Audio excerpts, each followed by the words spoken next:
We have a plan to deal with Labor's deficit and debt disaster that they left behind for the nation. It is the only plan to repair the budget. It is the only plan to build a stronger, more prosperous, more resilient economy where everyone will have the opportunity to get ahead. So we call on Labor rather than to come out bit by bit and support one measure at a time, to support the whole budget.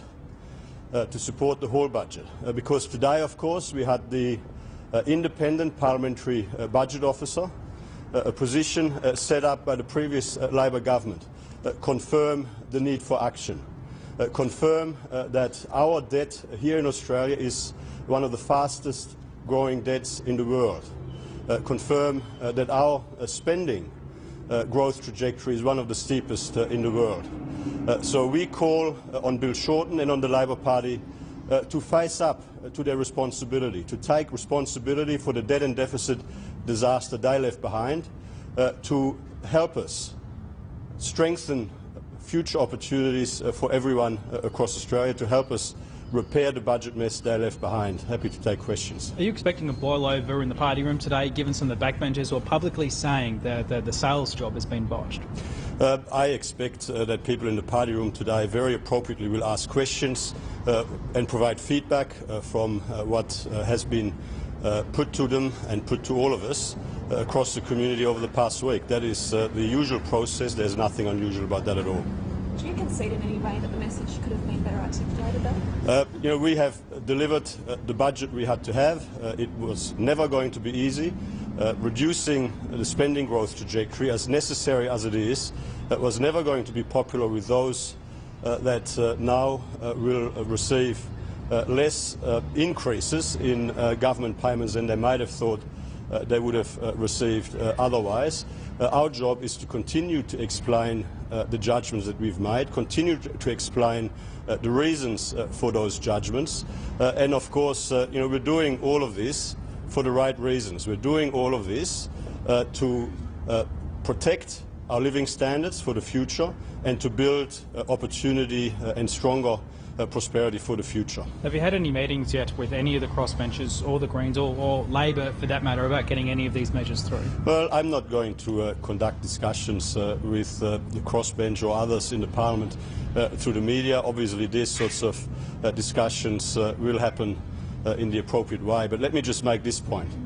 Labor left the country with a debt and deficit disaster. Labor delivered $191 billion of deficits in their first 5 budgets. They left us with $123 billion in projected deficits in their last budget. They put us into a situation where we have to pay $1 billion a month in interest to service the debt that they've accumulated. So we say to Bill Shorten and to the Labor Party, face up to your responsibility, become part of the solution. We are taking responsibility to fix the mess that you left behind. There is only one plan that is on the table, and that is our plan. You should support it.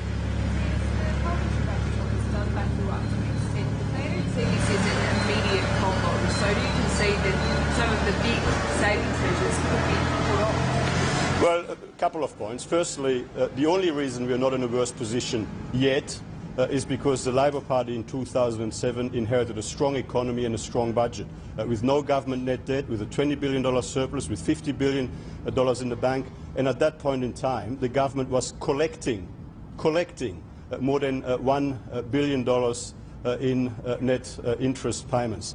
And secondly, the budget does initiate a whole series of structural reforms which start low and slow and which build over time, and which are designed to put us on a stronger trajectory for the future, which are designed as part of our economic action strategy to build a stronger, more prosperous, more resilient economy for the future and to repair the budget, because we must. Finance Minister, how can the government justify a potential spend on government advertising advertising at the same time and telling everybody they need to share the pain and tighten the belt?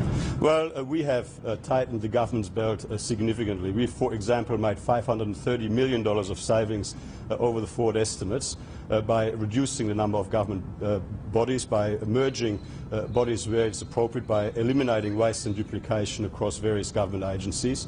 What we have to do, though, and what is our responsibility to do, is to ensure that people across the community who are impacted by changes in the budget are fully aware of how those changes will impact them and how those changes will not impact them, and so we will do that in the usual way. But isn't that your job now? You shouldn't be doing that for free, should you? Why should you spend taxpayers' money telling them about a budget they can easily go on? We are doing what needs to be done in order to ensure that people across the community are fully aware of how the budget will and will not impact on them. So thank you very much.